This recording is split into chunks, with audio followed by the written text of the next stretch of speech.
बिस्मिल्लाहिर्रहमानिर्रहीम। लाखों करोड़ों दुरूदो सलाम मोहम्मद मुस्तफ़ा सल्लल्लाहु अलैहि वसल्लम और आले मोहम्मद पर। मैं हूं उमर दराज गोंदल। देखें, इमरान खान माजी से थोड़ा मुख्तलिफ है, गैर रिवायती है, शिकस्त नहीं तस्लीम करता, जीतने का हौसला रखता है, कौम का एतमाद है और अपना एतमाद उसके अंदर तो है ही है, वो एतमाद उतार के अपनी पूरी कौम में उतार दिया है।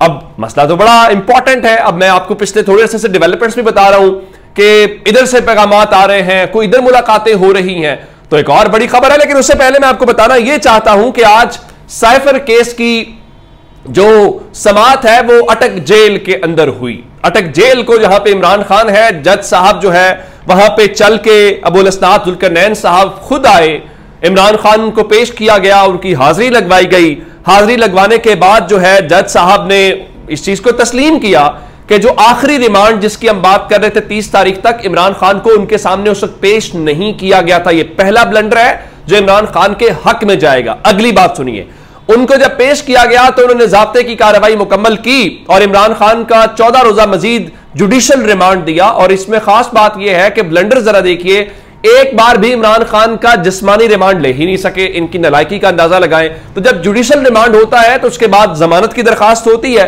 तो फिलहाल इमरान खान का 14 रोजा जिस्मानी जुडिशल रिमांड जो है वो दे दिया गया है और अब 13 सितंबर तक समझे इसकी तौसी हो गई है। अगली बात, अब जब आपने जुडिशल रिमांड दे दिया तो फिर जमानत वाली बात जो है वो आ गई। तो इमरान खान की टीम ने फौरी तौर पे जमानत की दरखास्त जो है वो दायर कर दी है और उसमें अच्छी डेवलपमेंट ये है कि कोई लंबा चौड़ा दिन नहीं है, बल्कि 2 सितंबर को यानी 3 दिन के बाद 31 फर्स्ट और तीसरे दिन जो है इमरान खान की जमानत की दरखास्त के ऊपर समाअत होनी है और इस सिलसिले में बाकायदा फ्रीकैन को नोटिस भी जारी कर दिए गए। और इतनी जल्दी है और चीजें इतनी तेजी के साथ इमरान खान के मामले में होती हैं कि जज जो अबुल असनाद साहब थे वो उन्होंने यहां पे समाअत की और फिर वो दौड़े इस्लामाबाद, और इस्लामाबाद जब पहुंचे तो वहां पे उन्होंने जनाब जो शाह महमूद कुरैशी हैं उनको पेश किया गया। तो जज ने जो कुरैशी साहब का मजीद रिमांड मांगा गया, जिस्मानी रिमांड, तो उन्होंने मजीद जिस्मानी रिमांड देने से इनकार किया, मुस्तरद किया, जिसके बाद शाह महमूद कुरैशी को भी अब जुडिशल रिमांड के ऊपर भेज दिया गया। अच्छी बात यह है कि अब उनकी टीम ने भी जमानत की दरखास्त दायर कर दी है, तो अब उनकी दरखास्त जमानत भी 2 सितंबर को समाअत के लिए मुकर्रर कर दी गई है और अब इमरान खान की और शाह महमूद कुरैशी की जो जमानत की दरखास्त है वो 2 सितंबर को होगी। साइफर वाले मामले के अंदर उनकी जमानत लग गई है और जो कोर्ट को कवर करने वाले कोर्ट रिपोर्टर्स हैं, जिस तरह साकिब बशीर साहब बड़े क्रेडिबल जर्नलिस्ट हैं, तो साकिब बशीर साहब ने इस बारे में कहा कि गालिब या उनका कि 2 सितंबर को इमरान खान की जमानत भी हो सकती है, इसका इम्कान मौजूद है। अब ये तो सूरत हाल होगी वहां पे। अब अगली बात मैं आपको बता दे रहा हूं कि इमरान खान ने जो आज अटक जेल के अंदर जो कुछ हुआ है उसको इस्लामाबाद हाई कोर्ट के अंदर चैलेंज कर दिया और कहा यह गैर कानूनी है, ये उस बुनियादी ट्रायल के खिलाफ है, मेरा ओपन ट्रायल होना चाहिए, यानी लोगों को पता चलना चाहिए मेरे ऊपर जुर्म क्या है और सब कुछ खुली अदालत के अंदर होना चाहिए। दूसरे नंबर के ऊपर चल के उन्होंने जज की अहलियत को चैलेंज कर दिया है, यानी जज इस केस को सुन नहीं सकता, इस जज को यहां पे अपॉइंट नहीं किया जा सकता।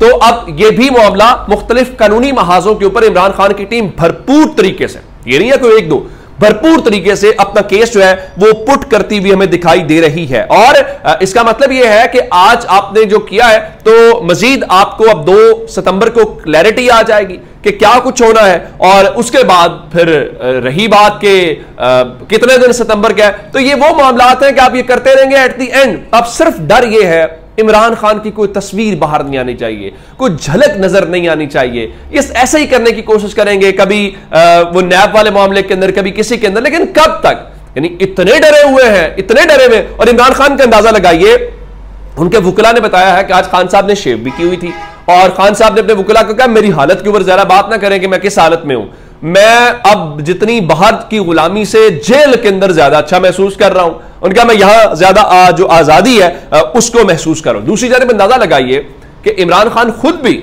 और उनकी जो बहन है उस्मा खान साहिबा, वो आज लिया बरे उस केस के अंदर अदालत में पेश हुई और उनके शौहर भी थे, यानी इमरान खान की जो बहनोई है।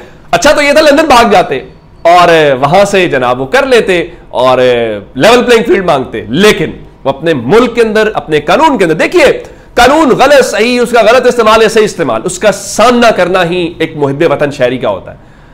ये तारीख बताती है कि किसी को गलत फैसला हो तो वो जहर का प्याला पी जाता है, उसको कहा जाता है मैं तुम्हें जेल से भगा देता हूं, नहीं मैं सामना करूंगा। और इमरान खान जेल बैठ के इस निजाम के ऊपर भारी पड़ रहे हैं। मैं आपको ये बात बता रहा हूं, और ये आज की बात नहीं है। कोई भी सियासी लीडर जब जेल में होता है, असल लीडर तो उस वक्त वजन उसका उस वक्त होता है। अगली खबर सुनिए जी, जो इंपॉर्टेंट खबर है, मोहम्मद बिन सलमान। देखिए खबर ये थी कि इस्लामी मुल्क के रिप्रेजेंटेटिव से बुशरा बीबी वाली मुलाकात की खबर आपने बहुत, हमने उसके ऊपर शोर सुना। फिर बाकी जो ममालिक हैं वो भी इसके ऊपर अपना कमेंट दे रहे हैं। अब खबर क्या है कि मोहम्मद बिन सलमान जो हैं वो पाकिस्तान के दौरे के ऊपर पहुंच रहे हैं 10 सितंबर को। मैं आपको बार बार कहता हूं कि चंद रोज पहले सऊदी अरब का वफ्द आया था। सऊदी अरब हो, मुत्तहिदा अरब अमारात हो, पाकिस्तान के मामले के अंदर उनकी से है, उनका असर व रसूख है। और इस पूरे सिनेरियो में क्या अगर उन्होंने इन्वेस्टमेंट पाकिस्तान में अगर करनी हो तो क्या उनको सियासी इस्तेकाम नहीं चाहिए? क्या उनको नहीं पता कौन पॉपुलर है? ये वही, अब जरा अंदाजा लगाइए।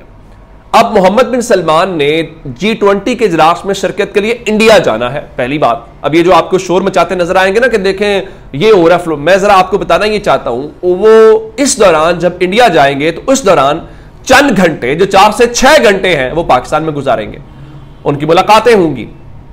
अब सवाल सिर्फ ये है, ये वो मोहम्मद बिन सलमान है जो कहते थे कि मैं सऊदी अरब के अंदर पाकिस्तान का सफीर हूं। ताल्लुकात की ये नौयत थी, या कम से कम इस लेवल के ऊपर चीजें थी, और अब वो चंद घंटे गुजारेंगे। माजी में ऐसा होता था कि जब अमरीकी सदूर आते थे, और वो बुश हूं, ओबामा हूं, तो या दीगर सदूर जो हैं, तो वो इंडिया जाते थे, तो वो चंद घंटे इंडिया जाते हुए या इंडिया से वापसी के ऊपर पाकिस्तान में लैंड करते थे, दोपहर का खाना या चाय पीते थे।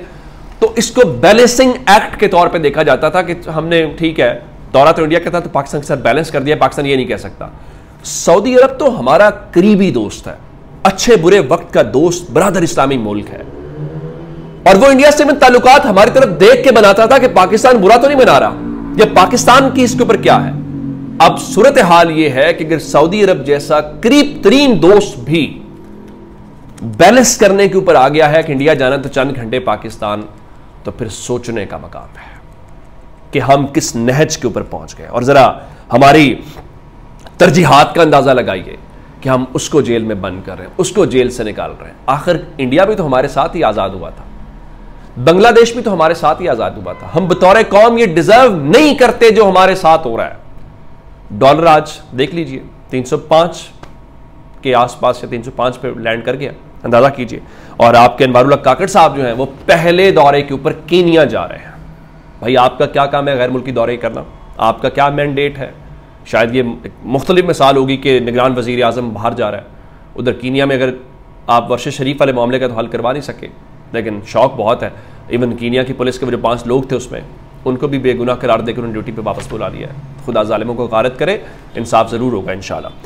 दूसरा इलेक्शन मामला जनाब, एक तो कल आप जानते हैं कि इलेक्शन का जो नजरसानी केस है वो कल सुप्रीम कोर्ट में लगा हुआ है, 3 रुकनी बेंच सुनेगा, तो एक तो कल बड़ी खबर वहां से आ सकती है। दूसरी खबर सुन लीजिए कि अमेरिका के जो पाकिस्तान में सफीर हैं उन्होंने मीडिया से गुफ्तगू की है और कहा है कि उम्मीद है पाकिस्तान आइन में दिए गए वक्त के मुताबिक शफाफ इंतखाबात करवाएगा और पाकिस्तान की जो अवाम है उनको अपनी आइंदा की क़यादत मुंतखब करने का मौका दिया जाएगा।